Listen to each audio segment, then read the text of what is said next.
안녕하세요. 한의사 윤수영입니다.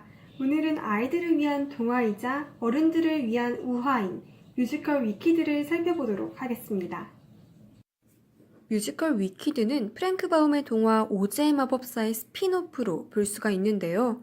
여기서 잠깐 스핀오프와 외전의 뜻을 살펴보면 외전은 원작에서의 인물, 사건, 세계관 등의 설정들을 대부분 그대로 따르고 원작과도 어느 정도 접점이 있기 때문에 보통 원작의 덤 또는 보충 같은 느낌이 강한 반면 스핀오프의 경우는 인물, 사건, 세계관 등 여러 가지 요소들 중에서 하나 또는 일부만을 차용해서 별개의 새로운 작품을 구성하게 됩니다. 그래서 원작의 파생작이긴 하지만 완전히 새로운 느낌이 강하다는 특징이 있죠. 즉 오즈의 마법사 원작이 도로시의 모험담을 그렸다면 위키드는 엘파바와 글린다 이 두 마녀의 우정이 이야기의 뼈대가 됩니다. 원작에서 파생된 이야기를 그린 스핀오프로 볼 여지가 있대 한편으로는 원작과 평행하는 선상의 이야기인 것이죠. 많은 사건들이 있지만 뮤지컬 위키드의 줄거리를 간단히 살펴보면 오즈의 마법사라는 작품에 나오는 사악한 서쪽 마녀 엘파바를 주인공으로 그녀가 왜 그런 악명을 얻게 되었으며 어떻게 살고 또 어떻게 죽었는지를 이야기하고 있습니다. 여기서 가장 중요한 등장인물은 크게 엘파바와 글린다인데요. 여기에 피에로, 보크, 네사로즈, 딜라몬드 교수, 모리블 총장, 그리고 오즈의 마법사의 이야기가 더해집니다. 등장인물들은 완전히 선 혹은 악으로 구분할 수 없는 입체적인 성격을 띠고 있는데요. 간단하게 캐릭터를 소개해드리면 우선 엘파바는 초록색 피부를 가진 소녀로 이 피부색 때문에 학교에서 따돌림을 당하지만 의지가 강하고 당찬 성격의 소유자입니다. 오즈의 마법사에 대항하고 또 여러 가지 사건과 오해를 거치면서 그녀는 서쪽 나라의 악한 마녀로 인식되게 되죠. 반면 글린다는 잘난 체하고 또 외모에 신경을 많이 쓰지만 그럼에도 미워할 수 없는 소녀로 서쪽 나라의 악한 마녀인 엘파바의 진심을 알고 그녀들은 친구가 됩니다. 하지만 자신이 사랑하는 피에로가 엘파바를 좋아한다는 걸 알고는 갈등하게 되죠. 그녀는 엘파바와는 달리 오즈의 마법사와 모리블 학장의 도움으로 착한 마녀로 인식됩니다. 다음은 부수적인 캐릭터들입니다. 첫째로 네사로즈는 엘파바의 여동생으로 다리가 불편합니다. 후에 그녀는 동쪽 마녀가 되지만 캔자스에서 날아온 도로시의 집에 깔려 죽게 되죠. 둘째로 피에로는 바람둥이 왕자로 글린다의 사랑을 받지만 의지가 강한 엘파바에게 끌려 사랑에 빠지게 됩니다. 셋째로 보크는 글린다를 좋아하는 소년으로 그녀의 부탁을 받아 몸이 불편한 네사로즈를 돕습니다.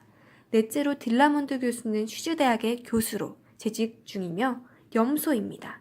마담 모리블은 바로 이 대학의 학장이죠. 오즈의 마법사는 오즈의 통치자로 사람들의 존경을 받는 마법사이지만 사실은 명예와 권위에 눈이 먼 인물입니다. 뮤지컬 위키드를 이해하기 위한 방식에는 여러 가지가 있는데요. 첫 번째는 바로 도덕성의 문제입니다. 많은 등장인물들이 각자 개인의 삶을 살아가는 방식을 보며 우리는 지속적으로 선과 악, 즉 도덕성에 대해 고찰하게 되는데요. 그 누구 하나도 사실 진정하게 선하다고 볼 수는 없습니다. 각 인물들의 꿈과 목표, 그리고 이를 향해 가는 과정에서 보이는 선과 악의 공존에 대해 살펴볼 필요가 있습니다. 첫 번째로는 마법사에게부터 자신의 권력을 잡으려 하는 모리블 총장. 두 번째는 본래 사기꾼이지만 자신을 떠받들어주는 사람들에 의해 그들의 지배자로 군림하게 된 오즈의 마법사. 세 번째는 현실을 외면하면서까지 이상을 추구하려는 엘파바.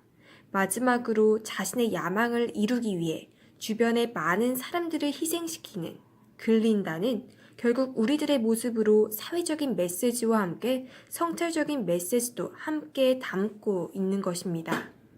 두 번째는 소수자들의 이야기라는 것입니다. 염소인 딜라몬트 교수와 원숭이들은 대표적인 핍박의 대상이며 이는 넓게 보면 서구 사회의 인종차별과 소수자 차별을 상징하기도 합니다.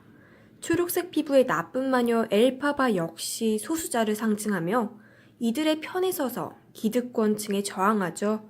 자신의 재능과 노력으로 주류 사회에 낄 수는 있었지만 완전히 그곳에 녹아들 수는 없으며 소수자인 그녀가 주류 사회에 편입되는 길은 오직 또 다른 소수자 혹은 자신보다도 더 약한 이들을 핍박함으로써만 가능한데요.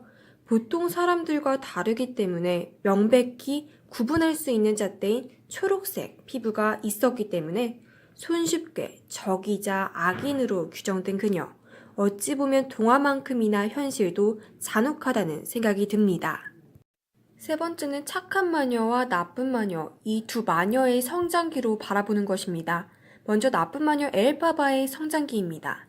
녹색 피부를 가지고 태어난 그녀는 세상의 편견과 무시, 그리고 아버지의 냉대 속에서 조금은 비뚤어진 성격을 지닌 아이로 성장하게 되는데요. 그런 그녀가 마법학교에서 정반대의 성격을 지닌 밝은 글린다를 만나게 되고 서로를 이해하며 진정한 친구가 되어가죠. 그러던 중 오즈의 마법사가 숨겨오고 있던 음모를 알게 되고 정의를 지키기 위해 싸움을 자처하며 소녀에서 어른으로 성장하게 됩니다. 동시에 이 이야기는 착한 마녀 글린다의 성장기이기도 한데요. 주위 사람들에게 보여주기 위한 선함을 연기하던 글린다는 일련의 사건들을 통해 오즈를 대표하는 착한 마녀가 되고 선함에 따르는 책임감을 느끼게 됩니다. 정의를 위해 그리고 친구인 엘파바를 위해 그토록 갈구하던 사랑을 포기하는 일생일대의 선택을 하며 진짜 어른으로 성장하게 되죠. 이처럼 두 마녀의 성장기는 시작과 동시에 극단을 향해 달리게 됩니다.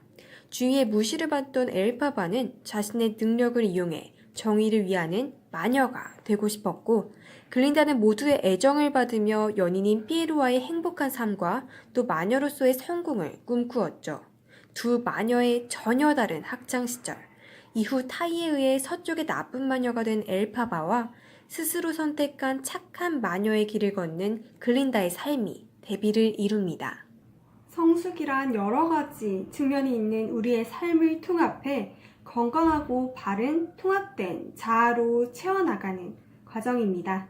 이 과정에서 사람들에게 사랑받기 위해 만들어진 이 가면이 진짜 나를 얼마나 알기 어렵게 하는지 알게 되는데요. 우리는 사람들이 원하고 또 칭찬해주는 방향으로 우리의 얼굴과 태도를 고쳐나갑니다. 남들의 시선을 의식하고 인정받기만을 원한다면 진짜 나 자신은 사라지고 사람들의 반응에 따라 오르락내리락 하게 되죠. 진짜 나를 만드는 확신이 자존감과 자아를 만든다는 말씀을 드리면서 마치겠습니다. 지금까지 들어주셔서 감사합니다.